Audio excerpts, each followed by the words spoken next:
Hello everyone, global online मराठीमध्ये आपले स्वागत आहे. आज आपण महाराष्ट्र सेट एक्झाम 2024साठीचे मोस्ट इम्पॉर्टंट 100+ MCQ प्रश्न आपण आज डिस्कस करणार आहोत. एक्झामच्या पॉईंट ऑफ व्ह्यूने हे प्रश्न आपणा सर्वांसाठी खूप महत्त्वाचे असणार आहे, कारण एक्झाममध्ये यातूनच प्रश्न रिपीटेड फॉर्ममध्ये येताना दिसून येईल आणि हा व्हिडिओ परीक्षेसाठी खूप उपयुक्त ठरणार आहे. त्यामुळे हा व्हिडिओ शेवटपर्यंत नक्की बघा. महाराष्ट्र सेट परीक्षेसाठी खूप कमी कालावधी राहिलेला आहे. या कमी कालावधीमध्ये MCQ प्रॅक्टिस करणे भरपूर महत्त्वाचे ठरते. यासाठी पेपर 1चे कंप्लीट 5000+ MCQ PDF अवेलेबल आहेत. यामध्ये प्रत्येक युनिटवर आधारित 500+ MCQ दिसून येतील. अशा प्रकारे पूर्ण 10 युनिटचे MCQ प्रश्न PDF स्वरूपात मिळणार आहे. याला मिळवण्यासाठी याची फीज आहे 699 आणि ही PDF मिळवण्यासाठी खाली दिलेल्या नंबरवर तुम्ही कॉन्टॅक्ट करू शकता आणि या MCQची भरपूर प्रॅक्टिस करा, जेणेकरून येणाऱ्या एक्झामला आपण टार्गेट करू शकू. महाराष्ट्र सेट परीक्षा 2025 याकरिता पेपर 2च्या कंप्लीट कोर्सची नवीन बॅचेस सुरू झालेली आहे. या बॅचेसला जॉईन करण्यासाठी दिलेल्या नंबरवर कॉन्टॅक्ट करा आणि आजच कोर्स जॉईन करा. पहिला प्रश्न आहे, which of the following is a search engine. खालीलपैकी कोणते सर्च इंजिन आहे? Internet, Bing, Skype, Acrobat, Reader. सांगा बघू काय असणार आहे. कोणते सर्च इंजिन आहे? तर बिंग जे आहे ते सर्च इंजिन असणार आहे, कारण ते ओन्ड बाय आणि ऑपरेटेड बाय मायक्रोसॉफ्ट आहे आणि त्यामुळे आपलं उत्तर काय आहे? सर्च इंजिन कोणतं आहे? ते बिंग असणार आहे. ठीक आहे. स्काईप हे ऑनलाईन कन्व्हर्सेशनचं एक प्लॅटफॉर्म आहे आणि इंटरनेट ज्यावर आपण सगळं बघतोय ते इंटरनेट. ठीक आहे. समोरचा प्रश्न आहे असर्शन आणि रिझनचा प्रश्न आहे.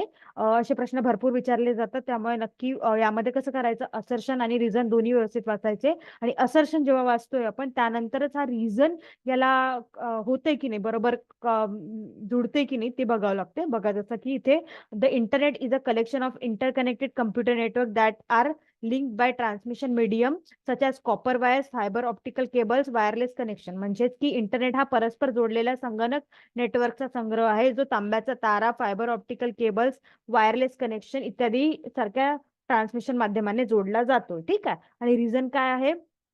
तर world wide web is a collection of interconnected documents. म्हणजे कारण वर्ल्ड वाईड वेब हा परस्पर जोडलेल्या कागदपत्राचा संग्रह आहे, म्हणून इंटरनेट हे कलेक्शन आहे का, असं सारखं म्हणजे हे रिझन आहे का या असर्शनचं, ते विचारले गेलेले आहे.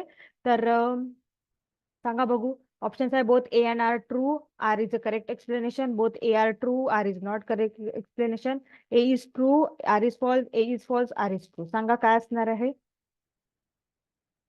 तर आपलं उत्तर असणार आहे A and R is true but R is not a correct explanation. हे ए आणि आर करेक्ट आहे आपल्या जागी, पण आर हा काय याचा करेक्ट एक्सप्लेनेशन नाहीये. World wide web is a collection of interconnected documents आहे, म्हणून हे सगळं असणार आहे का इंटरनेट इज अ कलेक्शन नाही, त्यामुळे आपला रिझन बरोबर नाहीये. ठीक आहे. त्यामुळे आपलं उत्तर आहे बी. तिसरा प्रश्न आहे, which description is and are the appropriate among the following for e governance. E governance साठी खालीलपैकी कोणते वर्णन योग्य आहे? To engage, enable and empower the citizens, to provide fair and unbiased service to the citizens, to provide technology driven governance. म्हणजे तंत्रज्ञानावरील आधारित शासन प्रदान करणे, नागरिकांना न्याय आणि निपक्षपाती सेवा प्रदान करणे, किंवा नागरिकांना संलग्न करणे, सक्षम करणे आणि सक्षम. तर काय असणार आहे, किंवा ऑल ऑफ द अबाव. सांगा बघू काय असणार आहे ई गव्हर्नन्स. तर ई गव्हर्नन्स कसं असतं, हे डायरेक्टली लिंक्ड आहे with ability of government to address the need of society. जी ॲबिलिटी आहे गव्हर्नमेंटची तू कशासाठी, तर काय नीड ऑफ सोसायटीसाठी. ठीक आहे. आणि e governance is the application of which transfer the efficiency, effectiveness. ते एक अप्लिकेशन आहे जे ट्रान्सफर करते इफिशियन्सी आणि इफेक्टिव्हनेस किंवा accountability of the information and transaction. तर आपलं उत्तर काय असणार आहे? डी असणार आहे, ऑल ऑफ द अबव. तर ई गव्हर्नन्स काय? To engage, enable, empower the citizen, to provide fair and unbiased services, to provide technology driven governance. काय आपलं उत्तर डी असणार आहे. ठीक आहे. नंतर समोरचा प्रश्न आहे, using a website to pour out one grievance is called. एखाद्याच्या तक्रारी मांडण्यासाठी वेबसाईट वापरली जाते, त्याला सायबर वेंडिंग म्हणतात, वेब हॅट म्हणतात, वेब अँगर म्हणतात, सायबर अब्युज म्हणतात. काय म्हणतात सांगा बघू. सायबर गैरवापर, वेब क्रोध, वेब देश, सायबर वेटिंग. आता जसं जसं ICT इंटरनेट आलं तसं ते सायबर हल्ला आला, हे आले आपले अँटीव्हायरस आले, हे सगळं यामध्ये असतंय. स्पॅम आलं, पुन्हा ट्रोजन आले, व्हायरस आले, हे सगळं यातलं महत्वाचं टॉपिक असणार आहे ICT मधलं, त्यामुळे हे नक्की वाचा. ठीक आहे. तर काय असणार आहे, एखाद्याची तक्रारी मांडण्यासाठी वेबसाईट वापर त्याला काय म्हणतात, सायबर वेंडिंग असे म्हणतात. आणि हे काय आहे, तर अधिकारी असो किंवा एखादा अधिकारी किंवा सहकारी याबद्दल वाईट बोलण्याची कृती ज्या वेबसाईटवर वापरून केले जाते, कमेंट्स करत केले जाते, त्याला काय म्हणतात, सायबर वेंडिंग असे म्हणतात. ठीक आहे. त्यामुळे आपलं उत्तर काय असणार आहे, ए असणार आहे. त्यानंतर समोरचा प्रश्न आहे, speed of internet is measured in.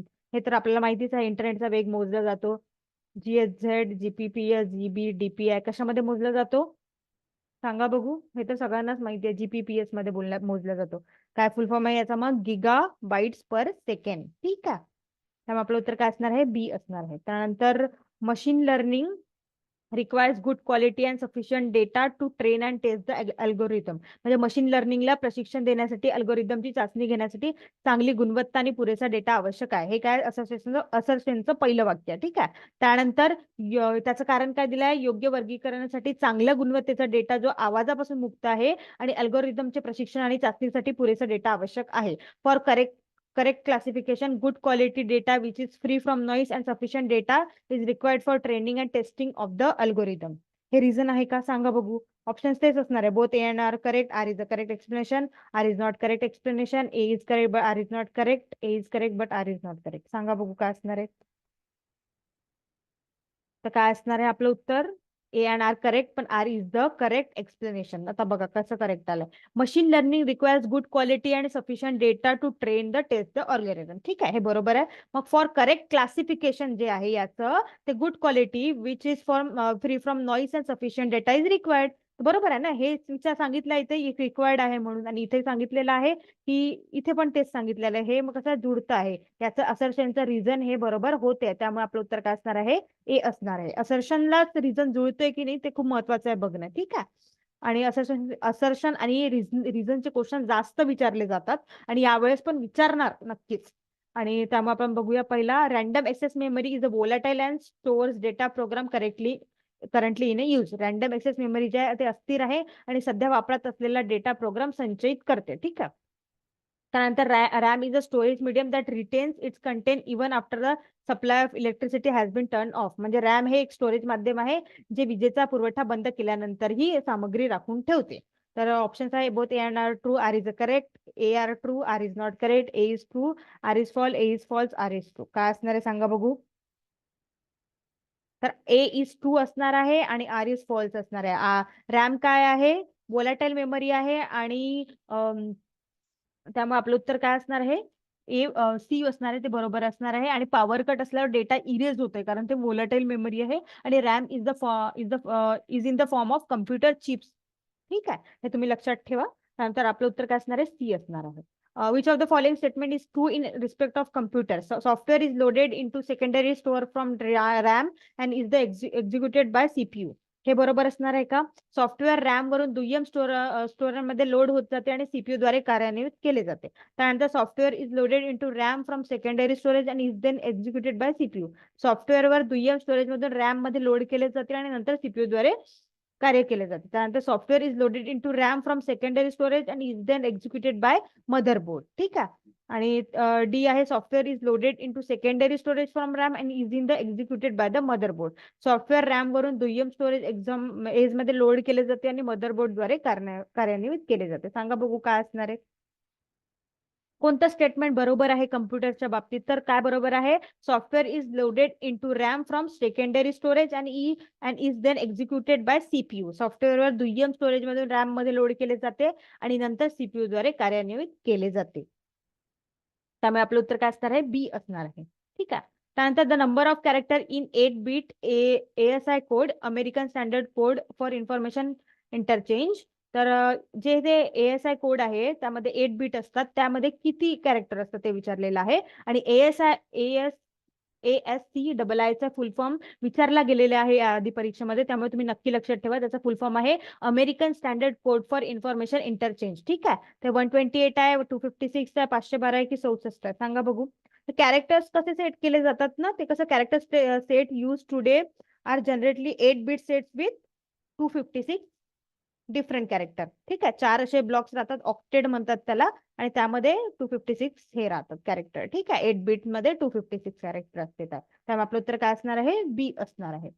त्यानंतर समोरचा प्रश्न आहे implement centre which is an autonomous inter university centre of the University Grants Commission maintains. म्हणजे इम्प्लिमेंट जे केंद्र आहे जे विद्यापीठ अनुदान आयोगाचे साहित्य हाताळणी आहे त्यामध्ये काय येते. तर ई ज्ञानकोश येते, ई पाठशाला येते, शोधगंगा येते, स्वयंप्रभा येते. काय येते सांगा बघू. इन्फ्लुएन्स सेंटर जे आहे which is an autonomous inter university centre of the University Grand Commission maintain. क्या मेंटेन शोधगंगा. काय मेंटेन करते ते शोधगंगा मेंटेन करते. आणि शोधगंगा काय रिझर्व्हियर ऑफ इंडियन थेसिस. जे थेसिस असतात ते तिथे जमा केलेले जातात. ठीक आहे. त्यामुळे आपलं उत्तर काय असणार आहे सी असणार आहे. त्यानंतर समोरचा प्रश्न आहे दोन स्टेटमेंट दिलेले आहे त्यापैकी तुम्हाला दोन्ही बरोबर आहे की नाही किंवा दोघी चुकले आहे हे बघायचं आहे. तर बघूया पहिले. पहिले स्टेटमेंट आहे it enables data packets to be routed between different networks. म्हणजे हे डेटा पॅकेट्सला वेगवेगळ्या नेटवर्क्स मध्ये राऊट करण्याचे सक्षम करते. नंतर दुसरं आहे डेटा लिंक लेअर मध्ये कार्य करते. It works in data link layer. तर ते दोन्ही चुकीचे आहे, दोन्ही बरोबर आहे. एक स्टेटमेंट 1 चुकीचा आहे, स्टेटमेंट 2 बरोबर आहे, स्टेटमेंट 1 बरोबर आहे, स्टेटमेंट 2 चुकीचं. काय असणार आहे सांगा बघू. तर काय असणार आहे डी असणार आहे. स्टेटमेंट 1 इज ट्रू आणि 2 हे फॉल्स आहे, 1 ट्रू आहे. म्हणजे काय it enables data packets to be routed between different networks. हे डेटा पॅकेट्सला वेगवेगळ्या नेटवर्क मध्ये राऊट करण्यास सक्षम करते. आणि दुसरं जे आहे हे डेटा लिंक लेअर मध्ये हे चुकीचं आहे. ठीक आहे. त्यामुळे आपलं उत्तर काय असणार आहे डी असणार आहे. What is the world wide web सांगा बघू. वर्ल्ड वाईड वेब काय आहे collection of web pages storeyed on website की हायपर टेक्स्ट प्रोसेसर की इंटरकनेक्टेड नेटवर्क की वेब ब्राउझर. सांगा बघू काय असणार आहे. तर वर्ल्ड वाईड वेब काय आहे collection of web pages stored on website असणार आहे. ठीक आहे. आता तुम्ही मला सांगा वर्ल्ड वाईड वेब कधी सुरू झालं कमेंट सेक्शन मध्ये नक्की सांगा. आपण व्हिडिओमध्ये एक प्रश्न घेत असतोय त्याचं उत्तर नक्की कमेंट सेक्शन मध्ये द्या. समोरचा प्रश्न आहे व्हॉट इज इंटरनेट. तर हे एक कोलिजन डिटेक्टिव्ह प्रोटोकॉल आहे की protocol use by many wired lens आहे लॅन्स आहे की protocol use for address translation आहे की सिक्युरिटी प्रोटोकॉल आहे. सांगा बघू काय असणार आहे. इंटरनेट ते काय आहे इंटरनेट हे सिक्युरिटी प्रोटोकॉल आहे जे म्हणजे Ethernet is a family of wired computer network working with technology commonly use by LAN man जे आहे मॅन वॅन हे सगळ्यांसोबत ते कनेक्टेड आहे. ठीक आहे. तर आपलं उत्तर काय असणार आहे मग ते आपलं उत्तर असणार सिक्युरिटी प्रोटोकॉल. ठीक आहे.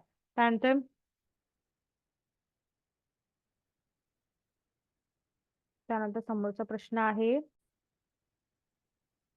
तर इंटरनेट काय आहे वाईडली यूज केले जाते होम इंडस्ट्रीमध्ये आणि it interval works well with the wifi technology. हे वायफाय टेक्नॉलॉजीशी खूप चांगल्याने काम करते आणि the internet protocol is commonly carried over Ethernet. आणि हे तुम्ही लक्षात ठेवू शकता. ठीक आहे. आता समोरचा प्रश्न आहे DVD use a single spiral track to store data working from the centre to the edge. म्हणजे डीव्हीडीएस केंद्रापासून काठापर्यंत कार्यरत डेटा संचयित करण्यासाठी सिंगल स्पायरलला ट्रॅक वापरतात. ठीक आहे. आणि दुसरं आहे की DVDs are read only device. म्हणजे डीव्हीडी ही केवळ वाचनीय उपकरणे आहे. बोथ स्टेटमेंट 1 and 2 फॉल्स की ट्रू की 1 is false second is true की second 1 is true second is false. काय असणार आहे सांगा बघू. काय असणार आहे स्टेटमेंट 1 इज ट्रू आणि स्टेटमेंट 2 इज फॉल्स असणार आहे. हे जे आहे डीव्हीडीचा रीड ओनली डिव्हाइस हे चुकीचं आहे. आणि हे जे आहे DVDs use single spiral track to store data working from centre to the edge हे काय असणार आहे हे बरोबर असणार आहे. ठीक आहे. त्यामुळे उत्तर काय डी आहे. What is the name for the technique which uses images that are often more evocative than words and more precise and potent in a triggering a wide range of association and thinking. म्हणजे शब्दापेक्षा अधिक उद्बोधक आणि विस्तृत संघटना आणि विचारांना चालना देण्यासाठी अधिक अचूक आणि सामर्थ्यवान प्रतिमा वापरणाऱ्या तंत्राचे नाव काय आहे. Brainstorming, mind mapping, story boarding, synthetic. काय असणार आहे सांगा बघू.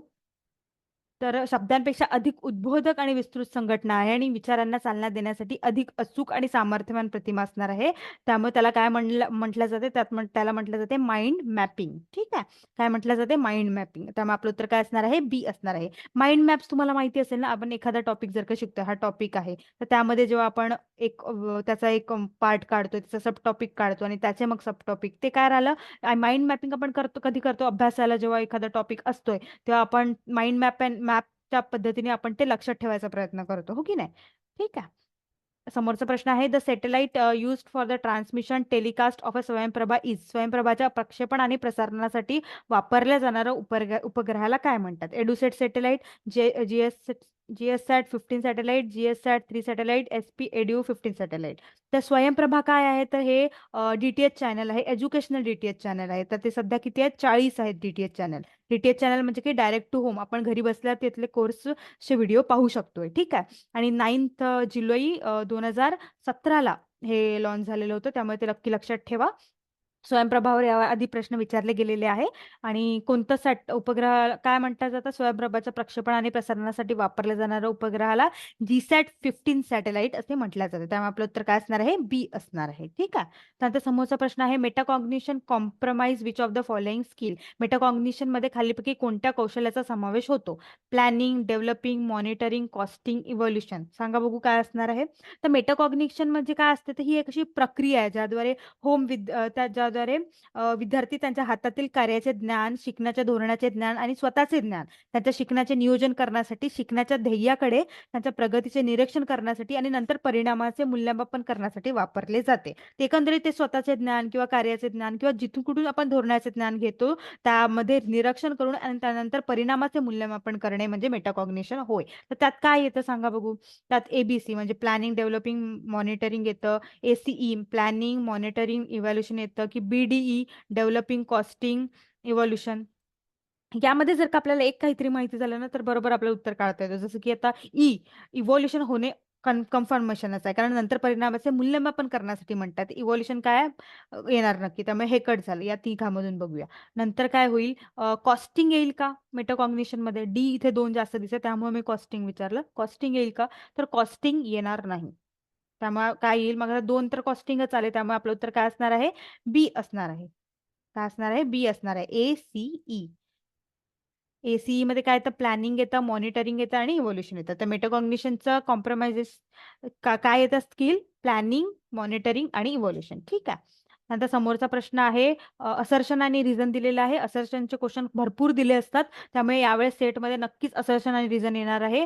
त्यामुळे नक्की याची प्रॅक्टिस करा. आणि असर्शन मध्ये कसं असतं, तर असर्शनचे क्वेश्चन व्यवस्थित वाचायचं. असर्शन आणि रिझन, आणि रिझन या असर्शनला मिळते की नाही, जुळते की नाही, त्यानुसारच आपल्याला उत्तर करायचं. आणि ऑलमोस्ट चारही ऑप्शन असेच असतात की आर करेक्ट आन्सर आहे, आर करेक्ट आन्सर नाही आहे, किंवा ए ट्रू आहे आणि ए फॉल्स, असे प्रश्न ऑप्शन्स असतात. ठीक आहे. तर आपण असर्शन वाचून घेऊया. मॉडर्न आणि ICT based teaching support requires some technical knowledge on the part of teacher and learner. तर काय म्हटलेलं आहे? प्रतिपादन आधुनिक आणि आयसीटी आधारित अध्यापन समर्थनासाठी शिक्षक आणि शिष्य यांच्याकडून काही तांत्रिक ज्ञान आवश्यक आहे. आणि रिझन दिलेला आहे, both teacher and learners have to provided orientation in a use of various support tools and technical in an intelligent way. म्हणजे की शिक्षक आणि विद्यार्थ्या दोघांनाही विविध सहाय्यक साधनांचा वापर करून तंत्रज्ञानाचा बुद्धिमान पद्धतीने वापर करण्यासाठी अभिमुक्तता प्रदान करणे आवश्यक आहे. तर दोन्ही बरोबर आहे, कारण जे आहे म्हणतात best teaching support require some technical knowledge, बरोबर आहे. आणि टीचर आणि लर्नरला दोघांनाही टूल्स आणि टेक्निक्सची आवश्यकता असणार आहे, त्यामुळे आपलं उत्तर काय असणार आहे? आपलं उत्तर असणार आहे ए. ठीक आहे. त्यानंतर समोरचा प्रश्न आहे, हे याच्यामध्ये बघा, हे जे रिझन आहे ना याला जुळते, कारण इथे काय म्हणताय? Support require some technical knowledge म्हणताय, आणि इथं पण तेच म्हणताय की सपोर्ट टूल आणि टेक्निकल. त्यामुळे अशा प्रकारे आपण थोडा लॉजिक लावायचा प्रयत्न करायचा, जर का आपल्याला येत नसेल तर. ठीक आहे. समोरचा प्रश्न आहे, स्टेटमेंट दिलेला आहे, in norm reference testing of a student test data helps us determining a student. म्हणजे विद्यार्थ्यांना सामान्य संदर्भित चाचणीमध्ये चाचणी डेटा आम्हाला विद्यार्थ्याचे स्थान आणि रँक निर्धारित करण्यास मदत करतो. आणि दुसरं स्टेटमेंट काय आहे? In criteria reference testing the test data tell us about a students level of proficiency. म्हणजे निकष संदर्भित चाचणींमध्ये चाचणी डेटा आम्हाला विद्यार्थ्यांच्या प्रवीणतेची पातळीबद्दल सांगतोय. तर both A and 1 and true आहे, की बोथ स्टेटमेंट फॉल्स आहे, की A true 1 true second false, first false second true, काय असणार आहे सांगा बघू. कसं असते? इन नॉर्म रेफरन्स टेस्टिंग म्हणतात ना, विद्यार्थ्यांच्या सामान्य संदर्भी चाचणीमध्ये चाचणी डेटा आम्हाला विद्यार्थ्याचे स्थान आणि रँक, तर विद्यार्थ्यांच्या सामान्य संदर्भी चाचणीमध्ये चाचणी डेटा आम्हाला विद्यार्थ्याचे स्थान आणि रँक निर्धारित करण्यास मदत करतो, हे बरोबर आहे. त्यानंतर सेकंड स्टेटमेंट काय म्हणतोय? तर निकष संदर्भी चाचणीमध्ये चाचणी डेटा आम्हाला विद्यार्थ्याच्या प्रावीण्यतेच्या पातळीबद्दल सांगतो, बरोबर आहे. हे जे इथे रँक निर्धारित करण्यास मदत करतोय, आणि ही रँक जी आहे ती प्रावीण्य साठी करतं. त्यामुळे दोन्ही स्टेटमेंट जे आहेत ते आपले बरोबर आहे. त्यामुळे आपलं उत्तर काय असणार आहे? ए असणार आहे. ठीक आहे. त्यानंतर समोरचा प्रश्न आहे, the dynamics of a classroom interaction can be effectively manage through. म्हणजे वर्गातील परस्पर संवादाची गतिशीलता प्रभावीपणे व्यवस्थापित केली जाऊ शकते. कशाने? समजलेल्या अर्थाचा अर्थ लावणे, interpreting reperceiving meaning, language complexity, repetitive symbolism की वर्बोस्टी, शब्दशः पुनरावृत्ती, प्रतीकवाद की भाषेची गुंतागुंत. सांगा बघू काय असणार आहे. तर काय असणार आहे? समजलेल्याचा अर्थाचा अर्थ लावणे हे डायनॅमिक क्लासरूम इंटरॅक्शनचे इफेक्टिव्ह मॅनेज आहे, जेणेकरून वर्गातील परस्पर संवादाची गतिशीलता प्रभावीपणे व्यवस्थापित केली जाऊ शकते. कधी? जेव्हा आपण समजलेल्या अर्थाचा अर्थ लावूया तेव्हा. ठीक आहे. त्यामुळे आपलं उत्तर काय असणार आहे? ए असणार आहे.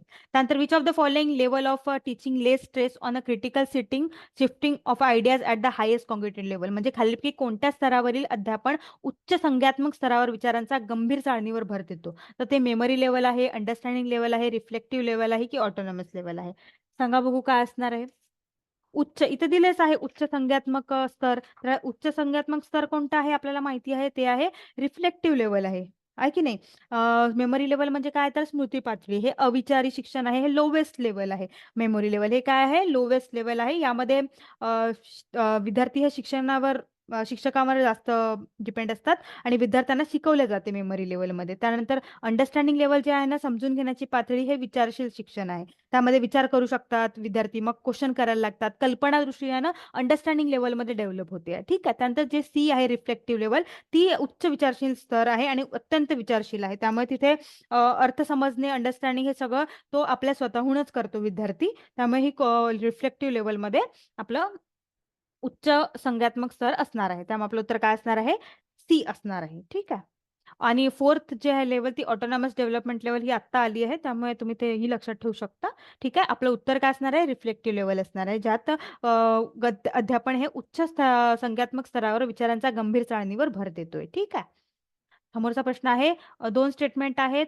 Personal competency determine how we manage our self. म्हणजे आपण स्वतःला कसे व्यवस्थापित करतो हे वैयक्तिक क्षमता निर्धारित करतात. आणि दुसरं जे स्टेटमेंट दिले आहे, आपण नातेसंबंध कसे हाताळतो हे सामाजिक सक्षमता ठरवते. म्हणजे social competency determines how we handle relationships. ठीक आहे. तर यामध्ये ऑप्शन्स आहे 1 and 2 correct, both 1 and 2 incorrect, statement 1 correct, statement 2 incorrect, statement 1 incorrect, statement correct. सांगा बघू काय असणार आहे. तर दोन्ही स्टेटमेंट्स काय आहे? करेक्ट आहे. Personal competency determine how we manage our self आणि social competency determines how we handle relationship. म्हणजे आपण नातेसंबंध कसे हाताळतो हे सामाजिक सक्षमता ठरवते आणि आपण स्वतःला कसे व्यवस्थापित करतो हे वैयक्तिक क्षमता निर्धारित करतात. ठीक आहे. त्यामुळे आपलं उत्तर काय असणार आहे? ए असणार आहे. दोन्ही कसे आहेत? बरोबर आहेत. ठीक आहे. त्यानंतर समोरचा प्रश्न आहे, असर्शन आणि रिझन परत दिलेला आहे. In classroom communication teachers should acknowledges and take into account student views. म्हणजे वर्गातील संवादामध्ये शिक्षकांनी विद्यार्थ्यांचे विचार मान्य केले पाहिजेत आणि विचारात घेतले पाहिजे. आणि दुसरं काय आहे, तर in a classroom the probability of message reception can be enhance by establishing a view point. म्हणजे वर्गात दृष्टिकोन स्थापित करून संदेश रिसेप्शनची संभाव्यता वाढवता येते. A is false, R is true, A is true, R is false, both A R true, R is the correct explanation, D R is not correct explanation. तर सांगा बघू काय असणार आहे.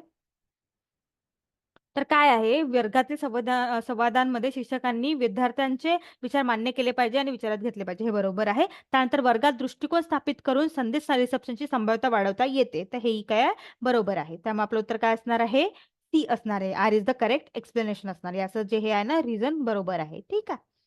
त्यानंतर समोरचा प्रश्न आहे, मूक kit platform uses and open source content management system. मूक किट जे प्लॅटफॉर्म आहे ते एक मुक्त स्रोत सामग्री व्यवस्थापन प्रणाली आहे. ते कोणतं मॅनेज करते? द्रुपल मॅनेज करते, झुमला मॅनेज करते, मुडल, सकाई काय मॅनेज करते? तर मूक किट काय आहे? हे ओपन सोर्स आपल्याला माहितीच आहे. मूक मॅनेजमेंट सोर्स आहे, मूकद्वारे केले जाते. तर मला तुम्ही या व्हिडिओमध्ये सांगा की मूकचा फुल फॉर्म काय आहे? मूकचा फुल फॉर्म. ठीक आहे. आपण व्हिडिओमध्ये एक प्रश्न घेत असतो नेहमीच, त्यामुळे मला सांगा या मूकचा अर्थ काय दिलेला, काय आहे फुल फॉर्म? याच्या आधी प्रश्न विचारला गेलेला होता, त्यामुळे फुल फॉर्म नक्की सांगा. आणि मूक किट काय? ही एक प्रणाली आहे. ही मूक किट जिच्यासह प्रशिक्षक, शिकणारे, सिस्टम, प्रशासकांना काम करणे सोपे वाटते. ठीक आहे. मूक किट हे प्लॅटफॉर्म आहे. तर आपलं उत्तर काय असणार आहे? आपलं उत्तर असणार आहे द्रुपल. द्रुपल काय आहे मग? हे एक फ्री अँड ओपन सोर्स आहे software packages that enable use to organise and upload content to a database and server. हे एक एनेबल करते uses to organise and upload content to a database and server. ठीक आहे, आणि हे free open source software आहे, त्यामुळे हे नक्की लक्षात ठेवा. ठीक आहे, आणि आपल्याला इथे कसं मुक्कीट पण ओपन सोर्स हे आहे, सोर्स आहे मुकचं, त्यामुळे इथे आपल्याला ऑप्शन्समध्ये हेच पाहिजे होतं जे ओपन सोर्स आहे आणि ओपन सोर्स आणि फ्री आहे सॉफ्टवेअर. ठीक आहे, त्यामुळे द्रुपल हे फ्री आणि ओपन सोर्स सॉफ्टवेअर पॅकेज आहे. ठीक आहे. नंतर समोरचा प्रश्न आहे, maximum performance test are design to assess the upper limits of the examinees knowledge and ability. म्हणजेच परीक्षकांच्या ज्ञान आणि क्षमतेच्या वरच्या मर्यादांचे मूल्यांकन आणि करण्यासाठी कमाल कामगिरी चाचण्या तयार केल्या आहेत. तर दुसरं स्टेटमेंट आहे, typical response test are design to measure specific behaviours and characteristics of examinees. म्हणजे विशिष्ट प्रतिसाद चाचण्या परीक्षार्थीचे विशिष्ट वर्तन आणि वैशिष्ट्य मोजण्यासाठी डिझाईन केल्या आहेत. तर बोथ स्टेटमेंट 1 अँड ट्रू आहे, फॉल्स आहे. 1 is correct, statement is false. Second 1 is incorrect, D is false. सांगा बघू काय असणार आहे. तर आपलं उत्तर काय असणार आहे, दोन्ही बरोबर आहे. Maximum performance test are design to assess the upper limit. म्हणजे परीक्षणाचे ज्ञान आणि क्षमतेच्या वरच्या मर्यादांचे मूल्यांकन करण्यासाठी कमाल कामगिरी चाचणी तयार केल्या आहेत. आणि दुसरं काय आहे, तर विशिष्ट प्रतिसाद चाचण्या परीक्षार्थाचे विशिष्ट वर्तन आणि वैशिष्ट्य मोजण्यासाठी डिझाईन केलेले आहे. आणि हे काय आहे, दोन्ही बरोबर स्टेटमेंट्स आहेत. ठीक आहे. त्यानंतर समोरचा प्रश्न आहे, असर्शन रिझन परत आलेला आहे. Evolution is said to be formative when the intention is to identify scope आणि potential for improvement of a teaching learning system. म्हणजे जेव्हा अध्यापन प्रणालीच्या सुधारणेची व्याप्ती आणि संभाव्यता ओळखणे हा हेतू असतो, तेव्हा मूल्यमापन रचनात्मक असल्याचे म्हटले जाते. ठीक आहे, आणि त्याचं रिझन काय दिलेलं आहे, तर अशा मूल्यमापनाचे स्वरूप अनौपचारिक आहे आणि ते सूचना अध्यापनाच्या वेळी घडले आहे. म्हणजे the form of such evolution is informal and has to take place during instruction and teaching.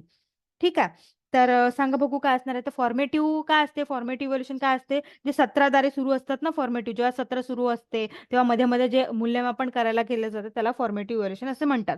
आणि सबमिटिव्ह इव्होल्युशन काय म्हणतात, ते जे सत्राच्या शेवटी केले जाते, एंड ऑफ द कोर्स. ठीक आहे.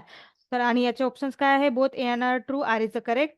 Both A R true, R is not. A is true, R is false. A is false, R is true. सांगा बघू काय असणार आहे. तर काय असणार आहे आपलं उत्तर, ए अँड आर ट्रू आणि आर हे द करेक्ट एक्सप्लेनेशन असणार आहे. ठीक आहे. जेव्हा अध्यापनाच्या अध्ययन प्रणालीच्या सुधारण्याची व्याप्ती आणि संभाव्यता ओळखणे हा हेतू असतो, तेव्हा मूल्यमापन रचनात्मक असल्याचे म्हटले जाते. ठीक आहे, आणि अशा मूल्यमापनाचे स्वरूप अनौपचारिक आहे आणि ते सूचना अध्यापनाच्या वेळी घडले पाहिजे. ठीक आहे, त्यामुळे आपलं उत्तर काय असणार आहे, ए असणार आहे. Which of the following the direction of influence is mainly one way. म्हणजे खालीलपैकी कोणत्या प्रभावाची दिशा मुख्यतः एक मार्ग आहे. Counselling, guiding, teaching, learning. सांगा बघू. समुपदेशन, मार्गदर्शन, शिकवणे, शिकणे. खालीलपैकी कोणत्या प्रभावाची दिशा मुख्यतः एक मार्ग आहे. काय असणार आहे, तर ते असणार आहे लर्निंग. काय असणार आहे, शिकणे. हे जे आहे शिकणे ही प्रभावाची दिशा मुख्यतः एक मार्ग असते. डायरेक्शन जे आहे influence is mainly in one way. कुठे, लर्निंग मध्ये. त्यामुळे आपलं उत्तर काय असणार आहे, डी असणार आहे. त्यानंतर समोरचा प्रश्न आहे, स्टेटमेंट दिलेला आहे 1 अँड 2. त्यामधून आपल्याला सांगायचं की स्टेटमेंट कोणते करेक्ट आहे किंवा नाही. ठीक आहे. पहिलं स्टेटमेंट आहे, in order to be effective teaching and testing must go together. म्हणजे प्रभावी होण्यासाठी अध्यापन आणि चाचणी एकत्र येणे आवश्यक आहे. आणि स्टेटमेंट 2 आहे, feedback does not form an essential component of formative assessment. म्हणजे अभिप्राय फॉर्मेटिव्ह मूल्यांकनाचा एक आवश्यक घटक बनत नाही. तर स्टेटमेंट दोन्ही बरोबर आहे की दोन्ही चूक आहे, की पहिलं बरोबर आहे आणि दुसरं चूक आहे. पहिलं चुकीचं आहे की दुसरं बरोबर आहे. सांगा बघू काय असणार आहे. तर असेसमेंट म्हणजे काय असते बघा बरं. आधी असेसमेंट काय, फॉर्मेटिव्ह असेसमेंट काय. असेसमेंट म्हणजे काय, तर एखाद्या गोष्टीचे मूल्यमापन करणे. असेसमेंट म्हणजे गुणवत्ता, मूल्य, सुधारणा करता येते. असेसमेंटमध्ये कसं असते, सुधारणा करता येते. आणि या उलट इव्हॅल्युएशन जे आहे ना, त्यात सुधारणा करता येत नाही. ती निर्णय देण्याची कृती आहे. एखाद्या गोष्टीची उपयुक्तता मोजण्यासाठी त्याचे मूल्यांकन केले जाते. तर एवढं तुम्ही लक्षात ठेवा की असेसमेंटमध्ये सुधारणा केली जाते आणि इव्हॅल्युएशनमध्ये सुधारणा करता येत नाही. ठीक आहे. तर आपलं उत्तर काय असणार आहे, आपलं उत्तर असणार आहे सी, जे की आहे स्टेटमेंट 1 करेक्ट आहे, 2 इनकरेक्ट आहे. Feedback does not form an essential component of formative assessment. अभिप्राय जे आहे फॉर्मेटिव्ह मूल्यांकनाचा आवश्यक घटक बनत नाही असं त्यांनी बनवलं, ते चुकीचं आहे. आवश्यक घटक बनतोय. आणि in order to be effective teaching and testing must go to. प्रभावी होण्यासाठी अध्यापन आणि चाचणी एकत्र येणे आवश्यक आहे. हे काय आहे, हे बरोबर आहे. ठीक आहे. त्यानंतर समोरचा प्रश्न आहे, which of the following are objective of of a performance appraisal system.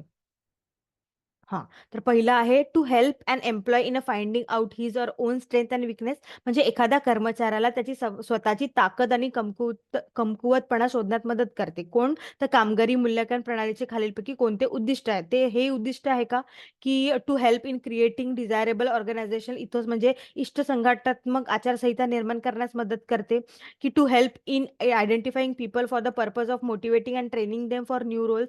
म्हणजे लोकांना नवीन भूमिकांसाठी प्रवृत्त करण्याच्या आणि प्रशिक्षण देण्याच्या उद्देशाने ओळखण्यात मदत करते, की to help in distinguishing the non performance form performance म्हणजे नॉन परफॉर्मन्सना परफॉर्मन्स पासून वेगळे करण्यास मदत करते, की to enable learner to understand the weakness in the system म्हणजे विद्यार्थ्यांना प्रणालीतील कमकुवतपणा समजण्याचा सक्षम करते. सांगा बघू काय असणार आहे कामगारी मूल्यांकनाचे प्रणालीचे उद्दिष्ट. एबीसी पहिला ऑप्शन आहे एबीसी, बीसीडी, सीडीई, ईडीए. सांगा बघू काय असणार आहे. काय असणार आहे? To help an employ in a finding out his or own strength and weakness. हे बरोबर असणार आहे, हे उद्दिष्ट असणार आहे. त्यानंतर to help in creating desirable organisation ethos म्हणजे इष्ट संघटनात्मक आचारसंहिता निर्माण करण्यास मदत करते, हे असणार आहे. आणि लोकांना नवीन भूमिकांसाठी प्रवृत्त करण्याच्या आणि प्रशिक्षण देण्याच्या उद्देशाने ओळखण्यास मदत करते, हेही त्याचे उद्दिष्ट असणार आहे. ठीक आहे, त्यामुळे आपलं उत्तर काय असणार आहे? ए असणार आहे. ठीक आहे.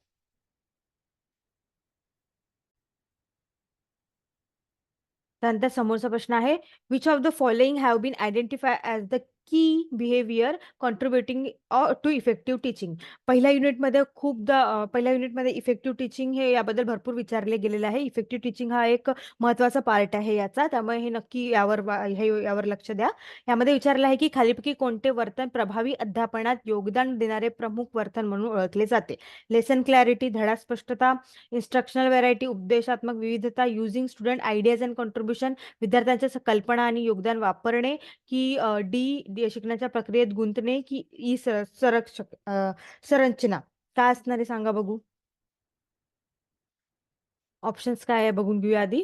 ABD, ABC, BCD, CD.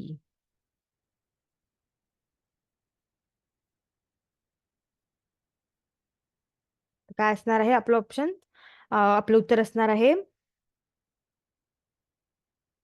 Lesson clarity असणार आवश्यक, इन्स्ट्रक्शनल व्हेरायटी असणार आहे, आणि असणार आहे एंगेजमेंट इन लर्निंग प्रोसेस. हे काय असणार आहे? आपलं उत्तर असणार आहे. यामध्ये काय विचारलं? वर्तन प्रभावी अध्यापनात योगदान देणारे प्रमुख वर्तन कोणते? तर लेसन क्लॅरिटी राहिली तर योग्यच होईल. इन्स्ट्रक्शन उपदेशात्मक विविधता पण असणं आवश्यक आहे, आणि शिकण्याच्या प्रक्रियेत गुंतणे engagement in a learning process हे पण खूप महत्वाचे आहे. कारण लर्निंग ठीक आहे, महत्वाचं आहे. त्यामुळे हे काय की बिहेवियर आहे contributing to effective teaching. Contribute करायचं आपल्याला इफेक्टिव्ह टीचिंग मध्ये. ठीक आहे, आणि इफेक्टिव्ह टीचिंग म्हणजे काय? तर मी एखादा टॉपिक जर का तुम्हाला शिकवत आहे ॲज अ टीचर, तर तोच टॉपिक तुम्हाला ॲज अ स्टुडंट व्यवस्थित समजला पाहिजे, आणि त्याबद्दलचे तुमच्या शंका असतील किंवा त्याबद्दलचे फीडबॅक असतील, त्या पद्धतीने तुम्ही ते इफेक्टिव्ह टीचिंग होईल. मी एखादा टॉपिक शिकवत आहे तर तुम्हाला त्याच पद्धतीने समजत आहे, आणि तुमचे उत्तरे त्याबद्दलचे आउटकम व्यवस्थित येत आहे, त्यालाच काय म्हटलं जाते? इफेक्टिव्ह टीचिंग म्हटलं जाते. ठीक आहे, त्यामुळे आपलं उत्तर काय असणार आहे? ए असणार आहे. त्यानंतर समोरचा प्रश्न, which of the following are indicators of external accountability for an institution of higher learning. म्हणजे उच्च शिक्षणाच्या संस्थेसाठी खालीलपैकी कोणते बाह्य उत्तरदायित्वाचे सूचक आहेत? तर provision for a profession development of teacher म्हणजे शिक्षकाच्या व्यवसाय विकासासाठी तरतूद, की utilisation pattern of library and technical resources म्हणजे लायब्ररी आणि तांत्रिक संसाधनाचा वापर नमुना, की सामाजिक गरजांसाठी अभ्यासक्रमाची प्रासंगिकता म्हणजे relevance of a courses to the societal need, की the performance of a student in a examination public म्हणजे परीक्षेतील विद्यार्थ्यांची सार्वजनिक कामगिरी, की उत्तीर्ण झालेल्या विद्यार्थ्यांचा रोजगार नमुना, employment pattern of pass out student. काय असणार आहे अकाउंटेबिलिटी उच्च शिक्षणाच्या संस्थेसाठी कोणते बाह्य उत्तरदायित्वाचे सूचक आहेत सांगा बघू. काय असणार आहे? ऑप्शन्स आहे एबीसी, बीसीडी, सीडीई, डीईए. काय असणार आहे? आपलं उत्तर असणार आहे सीडीई. बघूया बरोबर काय आहे सीडीई मध्ये. हा, तर relevance of courses to the societal need हे काय? सामाजिक गरजांसाठी अभ्यासक्रमाची प्रासंगिकता, हे बरोबर आहे. परीक्षेतील विद्यार्थ्यांची सार्वजनिक कामगिरी सुद्धा महत्वाची ठरते, आणि एम्प्लॉयमेंट जे रोजगार नमुना आहे तेही उत्तीर्ण झालेल्या विद्यार्थ्यांचा रोजगार नमुना हे महत्वाचं आहे. तर हे काय? उच्च शिक्षणाच्या संस्थेसाठी बाह्य उत्तरदायित्वाचे सूचक आहेत. ठीक आहे, त्यामुळे आपलं उत्तर काय असणार आहे? सीडीई असणार आहे. सी असणार आहे आपलं उत्तर. ठीक आहे, त्यानंतर समोरचा प्रश्न, which among the following is a massive open online course platform created by ministry of human resources development government of India. सांगा बघू काय असणार आहे. मूकचं फुल फॉर्म कालच्या व्हिडिओमध्ये मी तुम्हाला सांगा असं म्हटलं होतं. त्याचा फुल फॉर्म आहे मॅसिव्ह ओपन ऑनलाईन कोर्स. काल आपण मूक किट यावर प्रश्न पाहिला होता, त्यामुळे मी हा प्रश्न विचारला होता की massive open online course full form, मूकचा फुल फॉर्म काय आहे. आणि व्हिडिओच्या शेवटी आपण किती प्रश्न घेतोय त्यावरून तुम्ही सांगायचं आहे कमेंटमध्ये तुम्हाला 15 पैकी किती उत्तरे आली, किंवा मी मध्येच एक प्रश्न घेते त्याचे उत्तर सुद्धा तुम्ही कमेंट सेक्शनमध्ये कळवू शकता. आणि माझ्यासोबत सुद्धा उत्तरे देत चला. आणि जर का तुम्हाला उत्तरे द्यायची असतील तर पहिल्या क्वेश्चनचं ए, सेकंड क्वेश्चनचं बी, असं अशा प्रकारे तुम्ही देऊ शकता. ठीक आहे. त्यानंतर सांगा बघू काय असणार आहे मग massive open online course platform created by ministry of human resources development. काय असणार आहे मग ते आहे स्वयं. काय आहे ते? स्वयं असणार आहे. तर स्वयं काय आहे? स्वयंचा फुल फॉर्म सुद्धा मागच्या वेळेस विचारला गेला होता सेटमध्ये. तर काय असणार आहे स्वयंचा फुल फॉर्म? तरुण आकांक्षा मनासाठी सक्रिय शिक्षणाची वेबसाईट. काय असणार आहे? तर स्वयंचा फुल फॉर्म काय आहे? तर तरुण आकांक्षा मनासाठी सक्रिय शिक्षणाची वेबसाईट, म्हणजेच की study webs of active learning for young aspiring minds. हे काय होतं? त्याचं फुल फॉर्म आहे आणि हे सेटमध्ये मागे विचारलं गेलेलं होतं, त्यामुळे हे खूप महत्वाचे ठरते. आणि हे एक ऑनलाईन कोर्स आहे. व्हिडिओ असतात, त्यामध्ये ई कंटेंट असतात एज्युकेशनवर, आणि उच्च शिक्षणातील डिजिटल पुढाकार आहे हा. आणि 2017 मध्ये हे बनलेलं होतं, मिनिस्ट्री ऑफ एज्युकेशननी बनवलेलं होतं. आणि ऍक्सेस, इक्विटी आणि क्वालिटी हे त्याचं मेन हे आहे, की आहे. तर आपल्याला कधी जर का विचारलं स्वयंचं काय मेन आहे, तर ऍक्सेस, इक्विटी आणि क्वालिटी, प्रवेश, दर्जा आणि इक्विटी हे खूप महत्वाचे आहे स्वयंसाठी. ठीक आहे. त्यामुळे आपलं उत्तर काय असणार आहे? बी असणार आहे. की काय आहे? भारत सरकारच्या मानव संसाधन विकास मंत्रालयाने तयार केलेला मॅसिव्ह ओपन ऑनलाईन कोर्स कोणता आहे? तर स्वयं आहे. ठीक आहे. त्यानंतर समोरचा प्रश्न आहे, असर्शन आणि रिझन दिलेला आहे. असर्शन आहे, defining the objective of the topic of discussion is not necessary the first step in a classroom communication. म्हणजे प्रतिपादन जे आहे पहिलं, चर्चेच्या विषयाची उद्दिष्ट निश्चित करणे ही वर्गातील संवादाची पहिली पायरी असेलच असे नाही. आणि रिझन दिलेला आहे, clear definition of objective make student understand the topic well. कारण उद्दिष्टांच्या स्पष्ट व्याख्या विद्यार्थ्यांना विषय चांगल्या प्रकारे समजतात असं सांगितलेलं आहे. सांगा बघू काय असणार आहे? Clear definition of objective make student understand the topic well, हे तर बरोबरच आहे. आता आपण बघूया असर्शन बरोबर आहे की नाही. चर्चेच्या विषयाची उद्दिष्ट निश्चित करणे ही वर्गातील संवादाची पहिली पायरी असेलच असे नाही. तर हे हे चुकीचं असू चुकीचं आहे. कारण कसं असते, आपलं उत्तर काय? डी आहे. अर्थ बरोबर आहे. ए कसं आहे?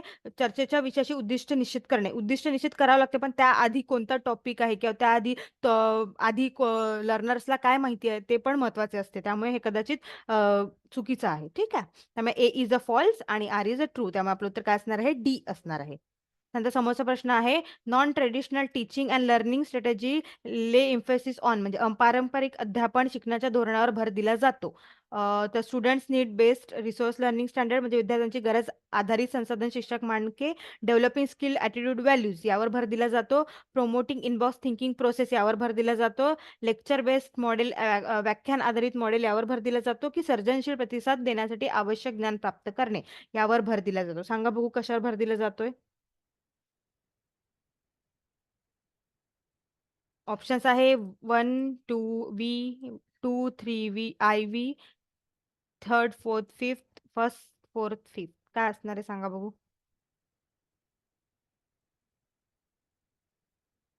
1, 2, व्ही.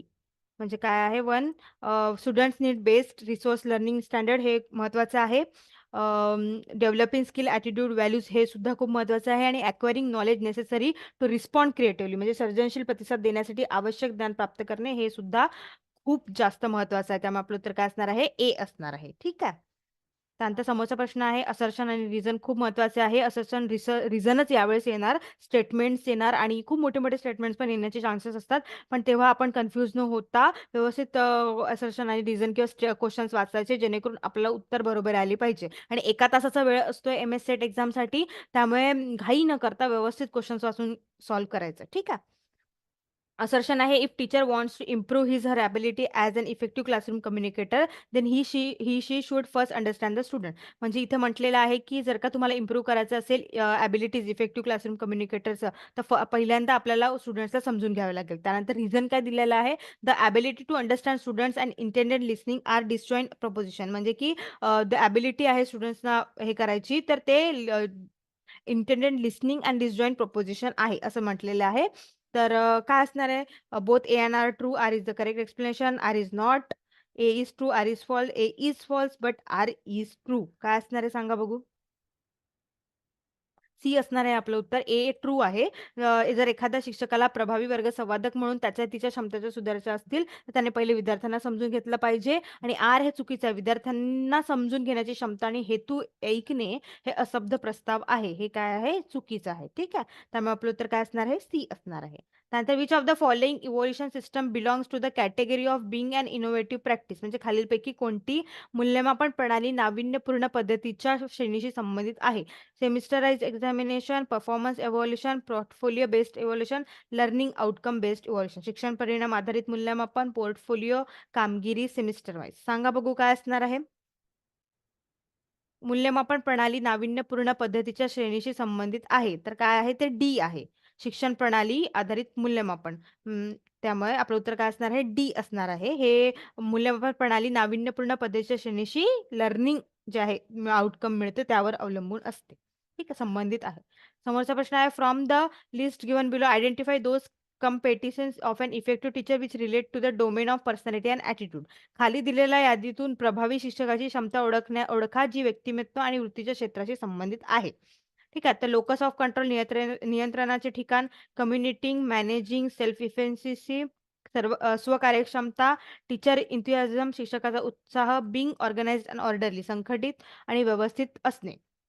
काय आहे हे इफेक्टिव्ह टीचरचे कोणते आहे डोमेन, पर्सनॅलिटी आणि ॲटिट्यूडची. 1 अँड 1, 2, 3 पहिलं ऑप्शन आहे आपलं 1, 2, 3. दुसरं ऑप्शन आहे 1, 4, 5. सीचा आहे 2, 3, 4. डीचा आहे 4, 5, 6. सांगा बघू काय असणार आहे.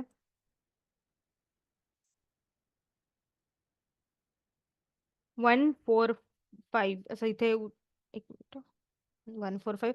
हो, नियंत्रणाचे ठिकाण, स्वकार्यक्षमता आणि टीचर इंथुझिझम. शिक्षकाचा उत्साह असणे खूप आवश्यक आहे. इफेक्टिव्ह टीचिंगमध्ये स्वकार्यक्षमता आवश्यक आहे आणि नियंत्रणाचे ठिकाण सुद्धा खूप आवश्यक आहे. त्यामुळे आपलं उत्तर काय असणार आहे, बी असणार आहे. ठीक आहे. त्यानंतर समोरचा प्रश्न आहे, in which level of teaching lower level learning outcomes get focus. अध्यापनाच्या कोणत्या स्तरावर खालच्या स्तरावरील शिक्षण परिणामावर लक्ष केंद्रित केले जाते. Memory level, understanding level, reflective level की ऑटोनॉमस लेवल. सांगा बघू काय असणार आहे. याबद्दल आपलं भरपूर डिस्कशन झालेलं आहे. त्यामुळे आपलं उत्तर काय असणार आहे, आपलं उत्तर असणार आहे लोअर लेवल. म्हटलं तर मेमरी लेवल आपलं उत्तर असणार आहे. कारण मेमरी मेमरी लेवल जी आहे ती लोएस्ट लेवल आहे. अविचारी शिक्षण आहे. यात विद्यार्थ्यांना शिकवले जाते आणि विद्यार्थी हा टीचरवर अवलंबून असतो आहे. यात त्यांना जास्त विचार करता येत नाही. अंडरस्टँडिंग लेवल जे समजून घेण्याची पातळी आहे त्यामध्ये तो विचारशील शिक्षण घ्यायला लागतो, विचार करू लागतो, कल्पना करू लागतो, प्रश्न विचारायला लागतो. ठीक आहे. आणि चिंतनशीलमध्ये तर तो उच्च विचारशील स्तर आहे, अत्यंत विचारशील. यामध्ये खूप अर्थ समजणे, अंडरस्टँडिंग, रिफ्लेक्टिव्ह लेवलमध्ये ती हायर लेवल आहे. त्यानंतर ते ऑटोनॉमस डेव्हलपमेंट लेवल आहे. स्वायत्त विकास पातळी ही रिफ्लेक्टिव्ह लेवलच्या पण वरची आहे. ठीक आहे. आणि लोएस्ट लेवल इथं आपल्याला विचारलं आहे त्यामुळे ते मेमरी लेवल असे असणार आहे. ठीक आहे. अध्यापनाच्या कोणत्या स्तरावर खालच्या स्तरावरील शिक्षण परिणामावर लक्ष केंद्रित जाते, तर ते मेमरी पातळी आहे, मेमरी लेवल. ठीक आहे. समोरचा प्रश्न आहे, असर्शन आणि रिझन दिलेलं आहे. Pedagogy and social interaction donation oriented activities of a teacher. म्हणजे शिक्षकाचे शिक्षणशास्त्र आणि सामाजिक परस्पर देणगी देणारे उपक्रम आणि communication has the limited role in the both this activities. कारण या या दोन्ही क्रियाकल्पांमध्ये दळणवळणाची मर्यादित भूमिका असं विचारलेलं आहे. तर पेडोलॉजी म्हणजे काय असते, तर अध्यापनाची एक पद्धत असते, सराव, विशेषतः शैक्षणिक विषय किंवा सैद्धांतिक संकल्पना म्हणून उपयुक्त भाषाशास्त्र आणि भाषा अध्यापनाचे शास्त्र याच्यातील संबंध, हे काय पेडोगॉजी आहे. ठीक आहे. आणि आपलं उत्तर काय असणार आहे मग, both A and R true, R is the correct explanation, both A R true, R is not correct explanation, A is true, R is false, A is false, R is true. काय असणार आहे, तर आपलं उत्तर असणार आहे A is true, R is false. A काय आहे, बरोबर आहे, आणि आर काय आहे, फॉल्स आहे. Communication has a limited role हे लिमिटेड रोल नसणार आहे आणि हे pedology and social interaction donation oriented activities of a teacher, म्हणजे शिक्षकाचे शिक्षणशास्त्र आणि सामाजिक परस्पर देणगी देणारे उपक्रम काय आहे, पेडोलॉजी आहे. ठीक आहे, त्यामुळे आपलं उत्तर काय असणार आहे, सी असणार आहे. नंतर समोरचा प्रश्न आहे, which of the following will be considered as a key teaching behaviour belonging to the category of effectiveness, म्हणजे परिणामकारकतेच्या श्रेणीतील मुख्य अध्यापन वर्तन म्हणून खालीलपैकी कोणते मानले जाते. Making ideas clear to learners who may be at different level of understanding, म्हणजे वेगवेगळ्या स्तरावरील समजूतदार शिकणाऱ्या कल्पना स्पष्ट करणे. बी, डोळ्यांचा संपर्क, आवाज, जेस्चरमध्ये फरकाद्वारे उत्साह आणि अॅनिमेशन दाखवणे. सी, मान्य करून आणि सारांश देऊन विद्यार्थ्यांना कल्पना वावरणे. D, probing through general questions and shifting a discussion to some higher thought level, म्हणजे सामान्य प्रश्नाची तपासणी करणे, चर्चा काही उच्च विचाराच्या पातळीवर हलवणे. की विद्यार्थ्यांना शिकण्याच्या प्रक्रियेसह सक्रियपणे सहभागी करून घेण्यासाठी आणि ठेवण्यासाठी अर्थपूर्ण शाब्दिक प्रशंसा वापरणे. काय असणार आहे key teaching behaviour belonging to effectiveness, परिणामकारकतेच्या श्रेणीतील मुख्य अध्यापन वर्तन म्हणून खालीलपैकी कोणते मानले जाते. सांगा बघू. ऑप्शन्स बघून घेऊया काय काय आहे. ABC, ABE, BCD, CDE.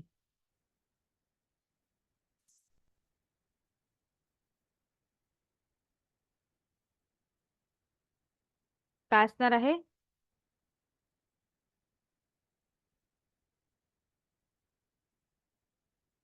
आपलं उत्तर असणार आहे making ideas clear to learners who may be different level of understanding, म्हणजे वेगवेगळ्या स्तरावरील समजूतदार शिकणाऱ्यांचा कल्पना स्पष्ट करणे आणि डोळ्यांचा संपर्क, showing enthusiasm, animation through variation in eye contact, voice and gesture.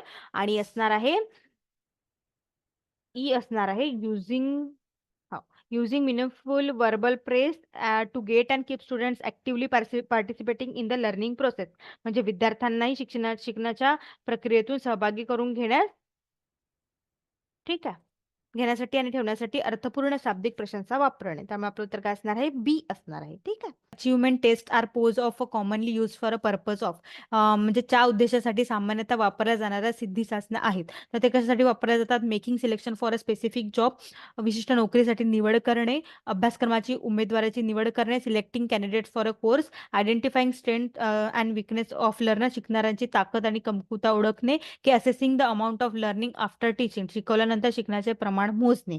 काय असणार आहे सांगा बघू. Achievement test are pose of commonly use for purpose of assessing the amount of learning after teaching, म्हणजे शिकवल्यानंतर शिकण्याचे प्रमाण मोजणे हे त्याचं उद्दिष्ट असणार आहे. त्यामुळे आपलं उत्तर काय आहे, डी असणार आहे. समोरचा प्रश्न आहे, a good teacher is a one who, चांगला शिक्षक तो असतो जो गिव्स युजफुल इन्फॉर्मेशन, उपयुक्त माहिती देतो, एक्सप्लेन कन्सेप्ट अँड प्रिन्सिपल, संकल्पना आणि तत्त्वे स्पष्ट करतो, gives printed notes to student, विद्यार्थ्यांना छापील नोट्स देतो, की इन्स्पायर स्टुडंट टू लर्न, विद्यार्थ्यांना शिकण्यास प्रेरित करतो. सांगा बघू. अ गुड टीचर, छापील नोट्स तर नाहीच आहे. एक्सप्लेन कॉन्सेप्ट प्रिन्सिपल हे तर करतोय तो, उपयुक्त माहिती पण देतोय आणि विद्यार्थ्यांना इन्स्पायर पण करतोय. तर आता कसं मी तुम्हाला मागे सांगितलं होतं, ऑप्शन चारही कधी कधी बरोबर राहतात. मग त्यातून आपल्याला निवडायला लागतो की कोणता ऑप्शन हा 80% जास्त महत्वाचा आहे, कोणता 40% आहे, कोणता 50% आहे. ठीक आहे, कधी कधी चारही ऑप्शन बरोबर दिले जातात आणि आपल्याला कन्फ्यूज केलं जातं. ठीक आहे, तर यामध्ये इन्स्पायर स्टुडंट्स टू लर्न, विद्यार्थ्यांना शिकण्यास प्रेरित करणे, हे गुड टीचरचं काय आहे, काम आहे. त्यामुळे हे महत्वाचं आहे आणि या याच्यामध्ये डी जे आहे ते 80% बरोबर आहे. बाकी सी तर चुकलेलंच आहे. बी आणि ए हे कमी पर्सेंट महत्वाचं आहे. त्यामुळे कोणता ऑप्शन जास्त इफेक्ट करतोय, प्रभावी आहे, ते त्यावरून टिक करायचं. ठीक आहे, त्यामुळे आपलं उत्तर काय असणार आहे, डी असणार आहे. त्यानंतर समोरचा प्रश्न आहे, greater the handicap of the student coming to the educational institution, greater the demand on the, शैक्षणिक संस्थांमध्ये जर का अपंगत्व जे आहे विद्यार्थी ते जर का जास्त आले तर कशाची मागणी जास्त वाढते, फॅमिली, सोसायटी, टीचर, स्टेट. तर ते कसं शाळेमध्ये येतात ना, तर मग ते टीचरची मागणी खूप जास्त वाढते, कारण टीचर्सना, शिक्षकांना ते सांभाळावं लागतं. ठीक आहे, त्यामुळे आपलं उत्तर काय असणार आहे, सी असणार आहे. त्यानंतर समोरचा प्रश्न आहे, what are the characteristics of a continuous comprehensive evaluation, सतत आणि सर्वसमावेशक मूल्यमापनाची वैशिष्ट्ये कोणती आहेत. तर it increase the workload on a student by taking multiple test, अनेक चाचण्या घेऊन विद्यार्थ्यांवर कामाचा भार वाढणे. It replace marks with grade, ते गुणांच्या जागी ग्रेड घेते. It evaluates every aspect of the student, हे विद्यार्थ्याच्या प्रत्येक पैलूचे मूल्यमापन करते. It helps in reducing examination phobia, हे परीक्षेचे फोबिया कमी करण्यास मदत करते. सांगा बघू काय असणार आहे.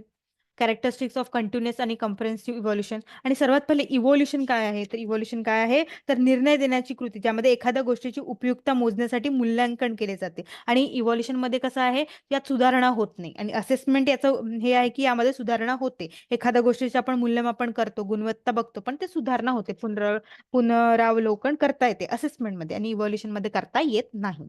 ठीक आहे. तर काय असणार आहे, अनेक चाचण्या घेऊन विद्यार्थ्यांचा कामाचा भार वाढतो, हे पण आहे. इट रिप्लेस विथ मार्क, हे पण आहे. आणि हेही विद्यार्थ्यांच्या प्रत्येक पैलूचे मूल्यमापन करते. हे त्यामुळे बघूया, हा वन कोणतं ऑप्शन असणार आहे सांगा बघू. तर ऑप्शन आहे सी. आपलं काय असणार आहे, सी आहे. अनेक चाचण्या घेऊन भार वाढतो, ग्रेड घेते आणि विद्यार्थ्यांच्या प्रत्येक पैलूचे मूल्यमापन करते. ठीक आहे. त्यामुळे आपलं उत्तर काय असणार आहे, सी असणार आहे. समोरचा प्रश्न आहे, which of the following attributes denote great strength of a teacher. खालीपैकी कोणते गुण शिक्षकाचे मोठे सामर्थ्य दर्शवतात. Full time active involvement in the institution management, संस्थात्मक व्यवस्थापनामध्ये पूर्णवेळ सक्रिय सहभाग, setting examples, willingness to put assumption to the test, परीक्षेसाठी गृहीतके मांडण्याची इच्छा, चुका मान्य करणे, एक्नॉलॉजिंग मिस्टेक. सांगा बघू काय असणार आहे. मग ए आहे 1 2 4, 2 3 4, 1 3 4 आणि हे सगळे. सांगा बघू काय असणार आहे. सेटिंग एक्झाम्पल तर असणार आहे. Willingness to the put assumption to the test हे असणार आहे. त्यामुळे 2 असणार आहे. याच्यामध्ये 2 नाही, हे किंवा हे. हा, बी किंवा डी. सांगा बघू.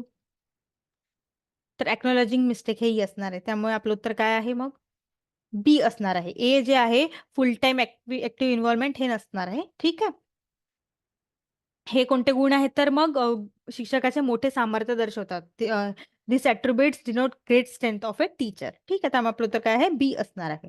नंतर समोरचा प्रश्न, which one of the following statement is correct in the context of multiple choice type question. बहुनिवडी प्रकारच्या प्रश्नांच्या संदर्भात खालीलपैकी कोणते विधान बरोबर आहे. They are more objective than true false type question. ते सत्य असत्य प्रकारच्या प्रश्नांपेक्षा अधिक वस्तुनिष्ठ असतात. They are less objective than essay the type question. ते निबंध आणि प्रकारच्या प्रश्नापेक्षा कमी वस्तुनिष्ठ असतात. की ते लहान उत्तर प्रकाराच्या प्रश्नापेक्षा अधिक व्यक्तिनिष्ठ आहेत. की they are more subjective than true false types question. सांगा बघू काय असणार आहे.